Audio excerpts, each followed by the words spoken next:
Now, I'm particularly interested in what Dr. Weaver said about the attitude of the family to children, because we have an absolutely extraordinary attitude in our culture and in various other cultures, high civilizations, to the new member of human society. Instead of saying frankly to children, "How do you do? Welcome to the human race. We are playing a game, and we are playing by the following rules. We want to tell you what the rules are so that you'll know your way around, and when you've understood what rules we're playing by, when you get older you may be able to invent better ones." But instead of that, we still retain an attitude to the child that he is on probation. He's not really a human being. He's a candidate for humanity. And therefore, to preserve the role of parent or to preserve the role of teacher, you have to do what they do in the Arthur Murray School of Dancing, which is that they string you out. They don't tell you all the story about dancing, because if they tell you, you'll learn in a few weeks and go away. And you'll know it, but instead they want to keep you on. And in just this way, we have a whole system of preparation of the child for life, which always is preparation and never actually gets there. In other words, we have a system of schooling which starts with grades. And we get this little creature into the thing with a kind of, "Come on, kitty, kitty, kitty," and we get it always preparing for something that's going to happen. So you go into nursery school as preparation for kindergarten. You go into kindergarten as preparation for first grade. And then you go up the grades till you get to high school. And then comes a time when maybe if we can get you fascinated enough with this system, you go to college. And then when you go to college, if you're smart, you get into graduate school and stay a perpetual student and go back to be a professor and just go round and round in the system. But in the ordinary way, they don't encourage quite that. They want you after graduate school, or after graduation, commencement as it's called, beginning, to get out into the world with a capital W. And so you know, you've been trained for this and now you've arrived. But when you get out into the world at your first sales meeting, they've got the same thing going again, because they want you to make that quota. And if you do make it, they give you a higher quota. And come along about 45 years of age, maybe you're vice president. And suddenly it dawns on you that you've arrived.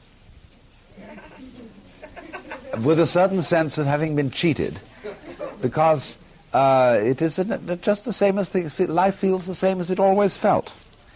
And you are conditioned to be in desperate need of a future.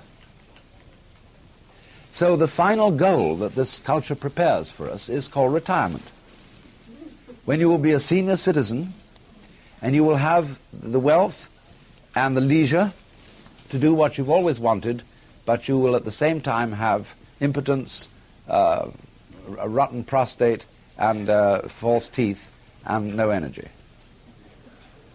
So the whole thing, from beginning to end, is a hoax. And furthermore, some other aspects of the hoax, just for kicks. You are involved, by and large, in a very strange business system which divides your day into work and play. Work is something that everybody does, and you get paid to do it because nobody could care less about doing it. In other words, it is so abominable and boring that you can get paid for doing it. And the object of doing this is to make money. And the object of making money is to go home and enjoy the money that you've made. When you've got it, you see, you can buy pleasure. And this is a complete fallacy. Money never can buy pleasure, because all pleasures depend upon not putting down a symbol of power, money, but upon disciplines. In other words, now in Sausalito, where I live, we have pier after pier full of fine boats, motor cruisers, sailing boats, all sorts of things, which nobody ever uses, because they've been bought on the falling for the ad line that if you buy this thing, you will have pleasure. You will have status. You will have something or other. But then they suddenly discover that having a boat requires the art of seamanship, which is difficult but rewarding. Therefore, nobody has time for it, and all they do with the boats is have cocktail parties on them at the weekend. And in myriads of ways, you see, you go home, we're the wealthiest people in the world, and you would think that having earned your money and go home, you would have an orgy and a great banquet and so on, but nobody does. They eat a TV dinner, which is just a warmed-over airline food, and then they spend the evening looking at an electronic reproduction of life, which is divided from you by a glass screen. You can't touch it, you can't smell it. Then you look at this thing, and you have a strange feeling, you see, that the whole procession of grades that was leading to something in the future, to that goody, that gorgeous, voluptuous goody that was lying at the end of the line, it never quite turns up. And this is because from the beginning, we condition our children to a defective sense of identity.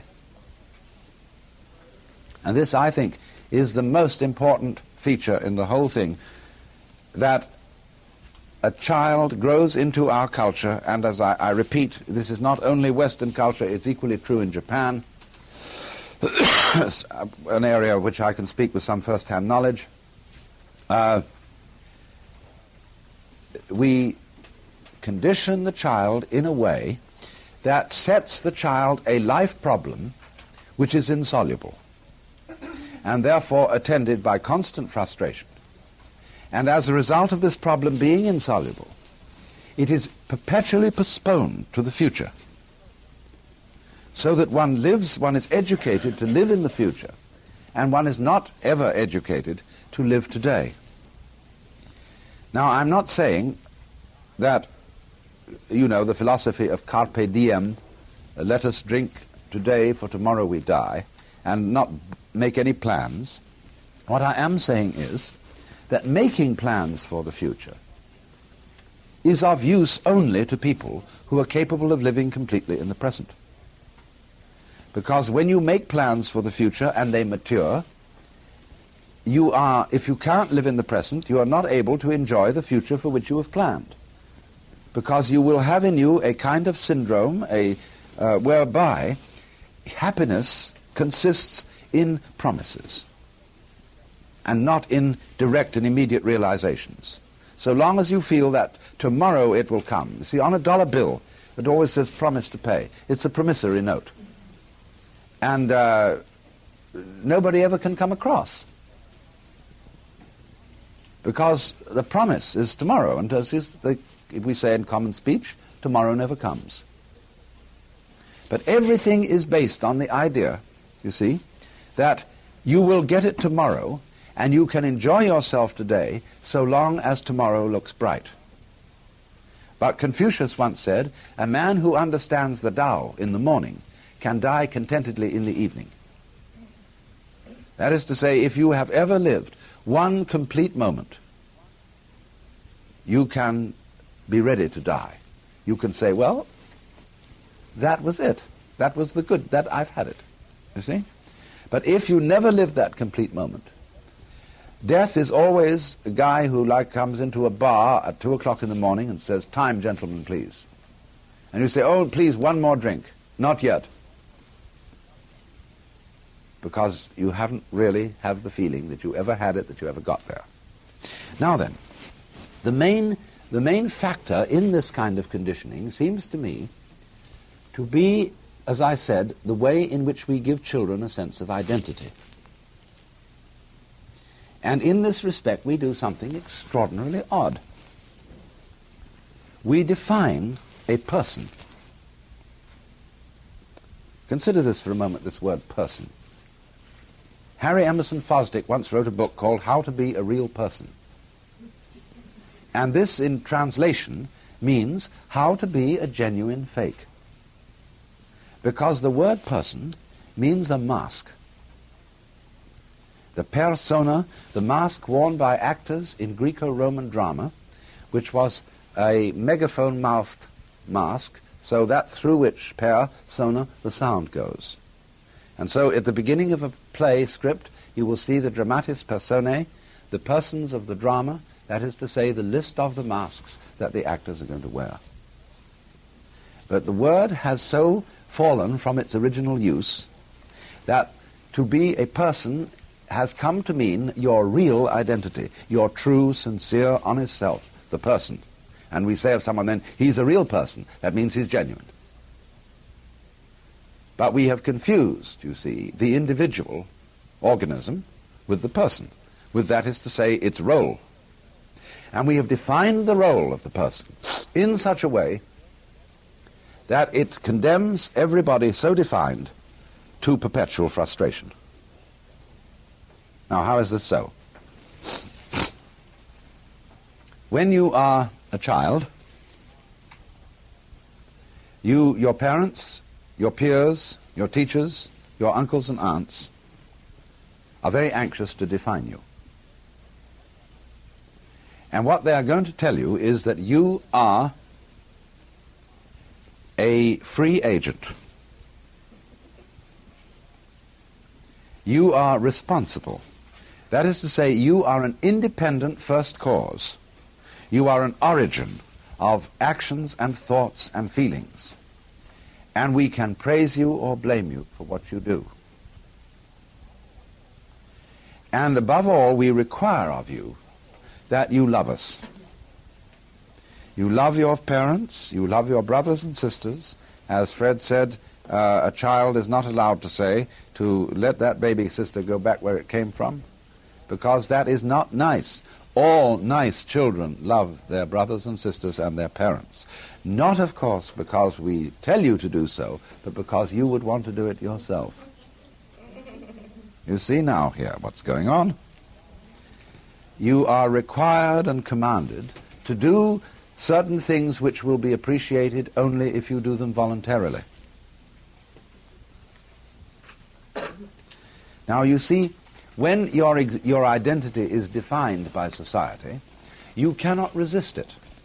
You don't have the knowledge, you don't have the wisdom, you don't have the resources to understand that something's being put over on you.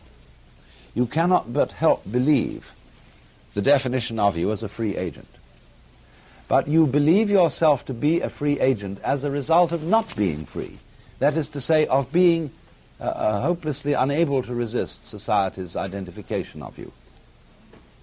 So in the whole sense of our personality, there is a contradiction. And that is why the sense of ego, of being oneself, is simultaneously a sense of frustration.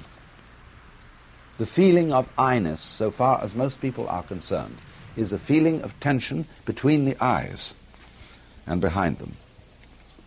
Trigant Barreau, a remarkable man, did some studies about two kinds of awareness, which he called ditension and cotension. Ditentive is the normal kind of awareness that we have, of being a skin-encapsulated ego, of being separate from the environment, and of confronting an external objective world, of which we are the independent observer. And this myth, he said, goes hand in hand with a physical state, which is a state of tension between the eyes. Then he defined cotension as another form of awareness, which you might call a certain kind of openness, in which you realize that the external world is just as much you as anything inside your skin, and that you are not something that comes into this world on probation and doesn't really belong. This is, you see, the attitude that we foster in the child. But that you are something not that comes into the world, but comes out of it. In the same way as a flower comes out of a plant, or a fruit comes out of a tree. That you are an expression. You, as a human being, are a symptom of nature. And that you really belong there, and that, furthermore, your actual self, what is finally and fundamentally you, is not a separate and lonely part of the world, but the real you is the world itself, everything that there is, expressing itself as this particular organism here and now, and of course as you look across the room, as all these other organisms in their here and now, we are all tits on the same sow, if I may put it so crudely. Or if you want to put it more poetically, rays from the same sun. Now,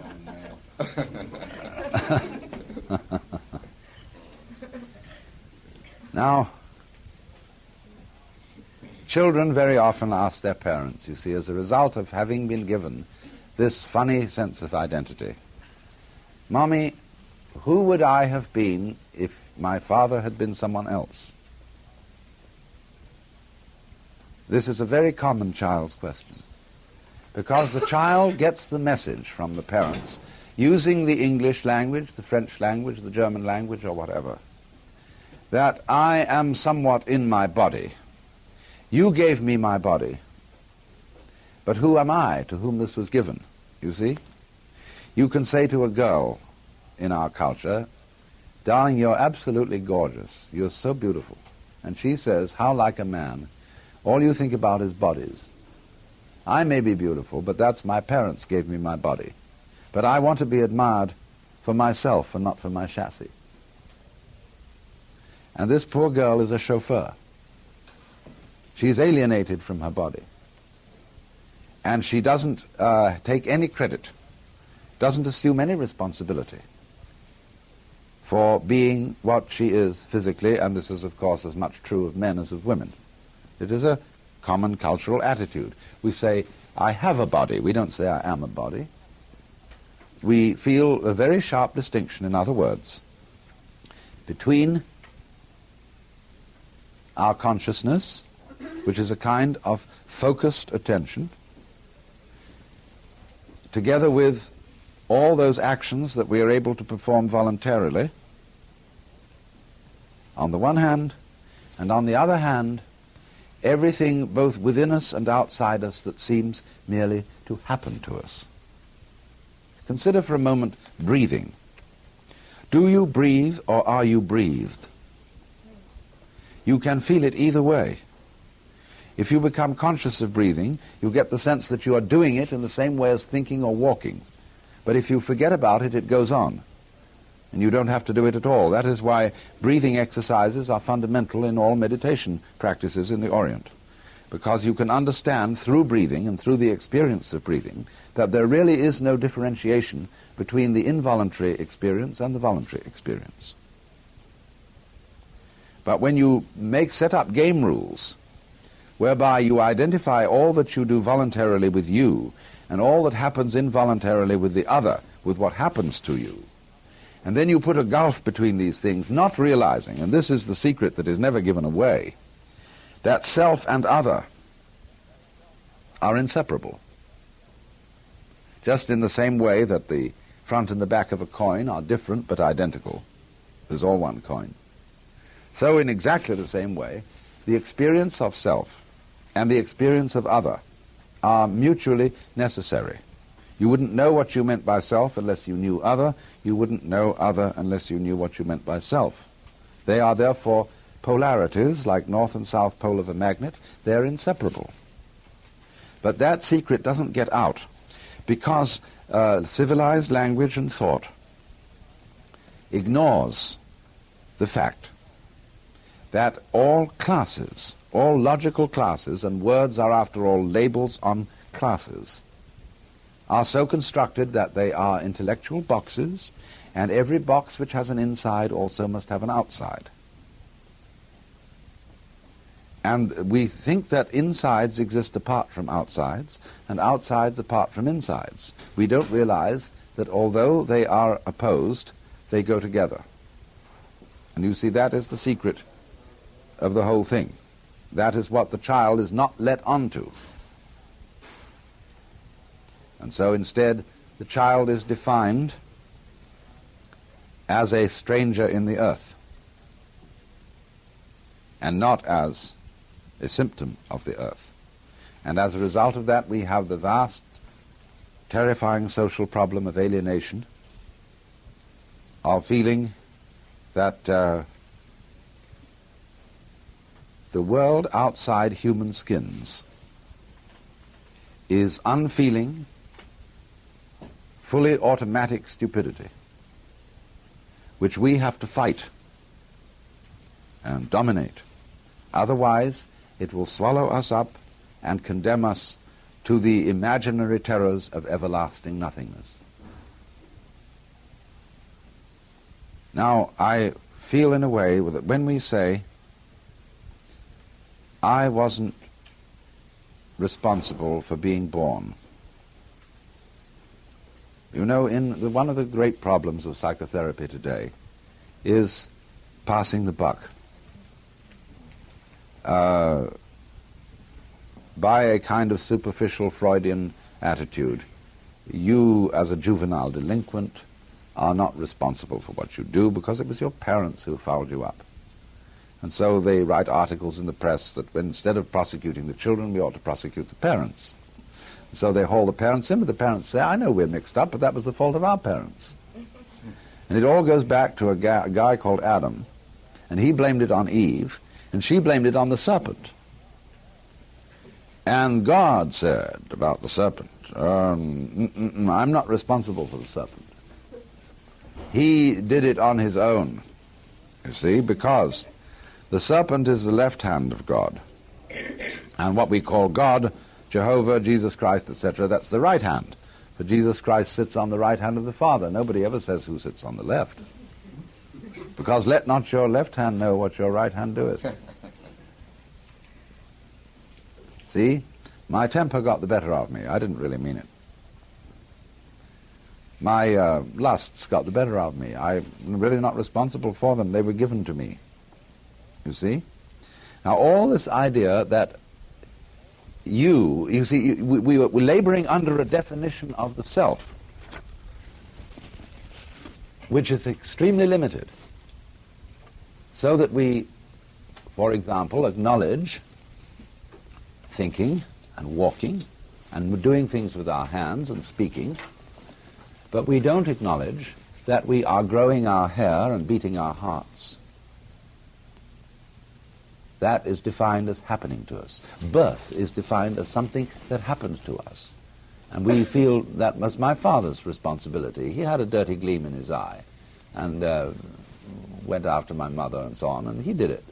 Yes, all right. Suppose now that we'll follow the theory of those astronomers who maintain that the universe is not a steady state thing, but there was an enormous bang billions of years ago, and from this bang, all the galaxies were thrown out into space. Now, then you look back at this as something which happened in the past and which is, as it were, the cause of the present. But what I would say is that bang is still going on. When you take a lovely bottle of black ink and throw it as hard as you can at a white wall and smash it, all it goes swoosh like this, you know. And in the center it's dense, but on the out fringes it has all kinds of interesting curlicues. And that's all, you see, one splash. Now, in the same way, we are at the moment sitting in this room and talking and thinking. We are all the little curlicues out on the end of the original cosmic bang. We are it. We are not effects of it. Because to think that you are separate from the Big Bang is simply a matter of definition. It's a way of talking. We separate events from each other in order to measure them. That is to say, the notion that there are distinct things and distinct events in the physical world is a calculus.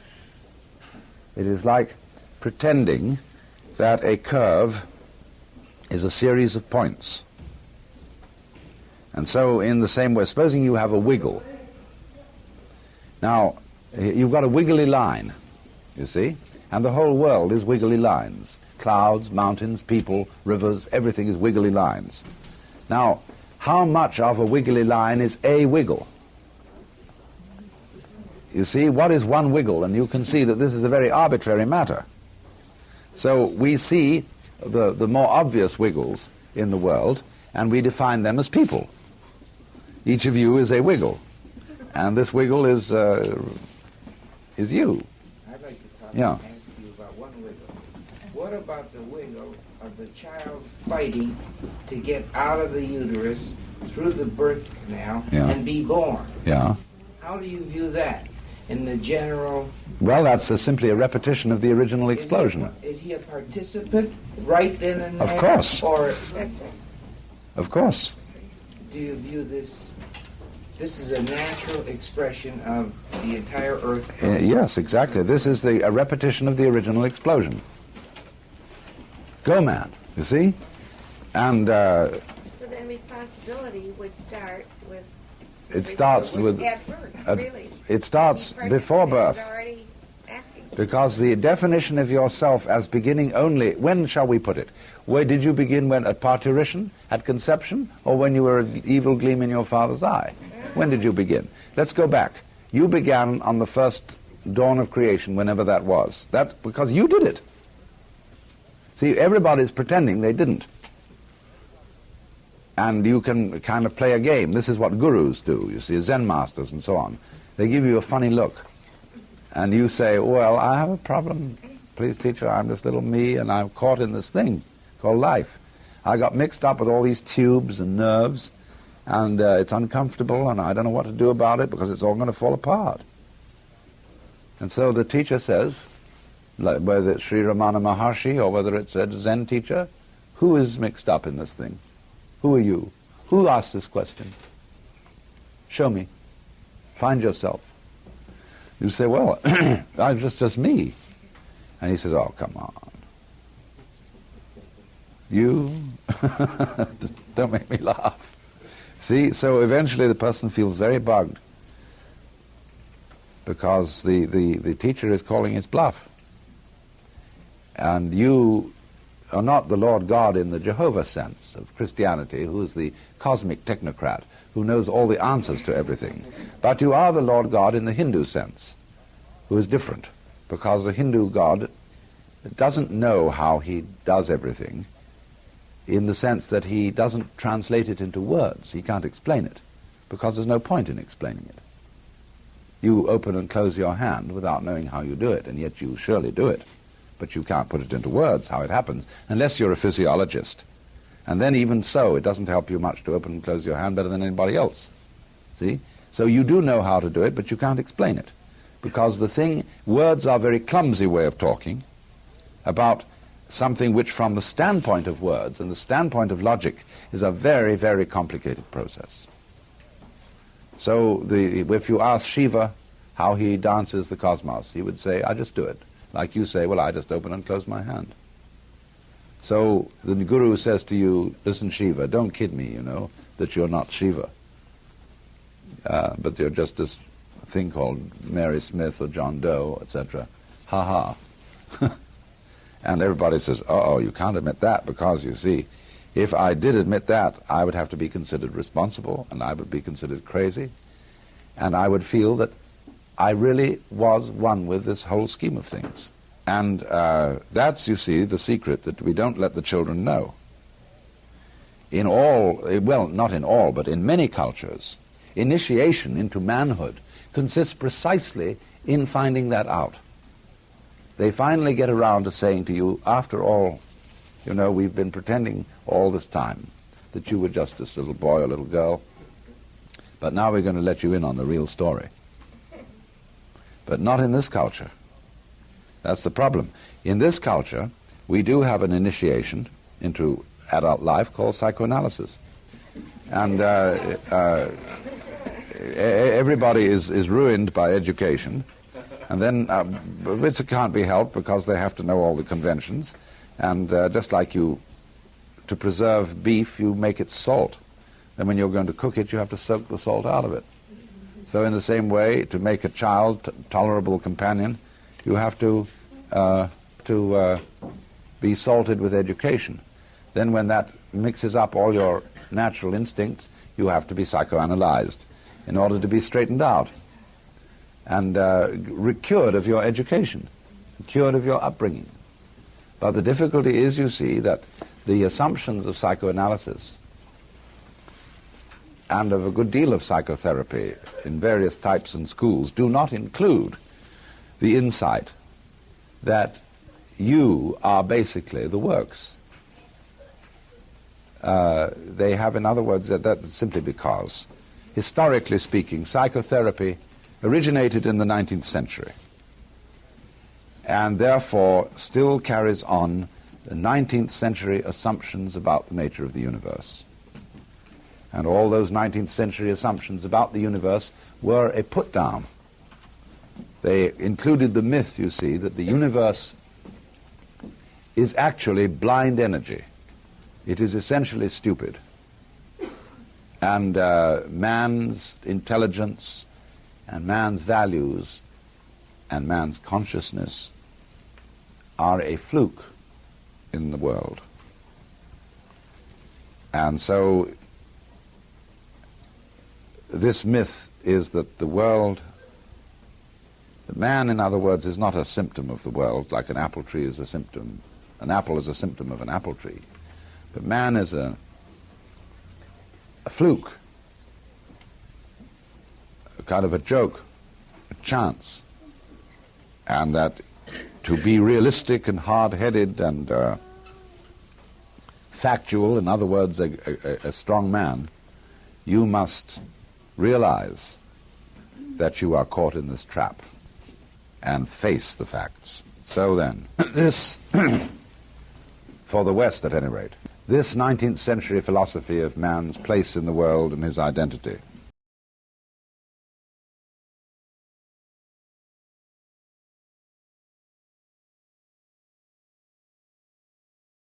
has become the most plausible common sense. In other words, people say they are Christians, they say they are Jews, they say they are Theosophists, Vedantists, Buddhists, etc., but they are not. Because they know in their heart of hearts, whatever they choose to believe, that the world is as described in the 19th century myth, because that's become our common sense. If people were Christians, they'd be screaming in the streets. They're not screaming in the streets. They'd be taking full-page ads. They'd be sponsoring TV programs about the tremendous urgency of this Christian bit, and they're not doing anything of the kind. A few Jehovah's Witnesses are doing it, but even they are fairly polite when they come to your front door. They show no urgency, really. So they don't believe it, because the plausible myth of our age is the myth of the fully automatic model of the universe, in which man is a fluke, and which he doesn't really belong. He's a chance operation, and when you're dead, you're dead, and that's all there is to it. And that's so plausible that really almost everyone believes in it, without realizing that it is made out of whole cloth. It's nothing but a myth. It's a way of looking at things, a way of striking an attitude. But this is the powerful, powerful idea that governs our children and that gives us our sense of basic identity, alienation, so that we live always in expectation of a future, which of course never happens. Well, it's enough for me for the moment.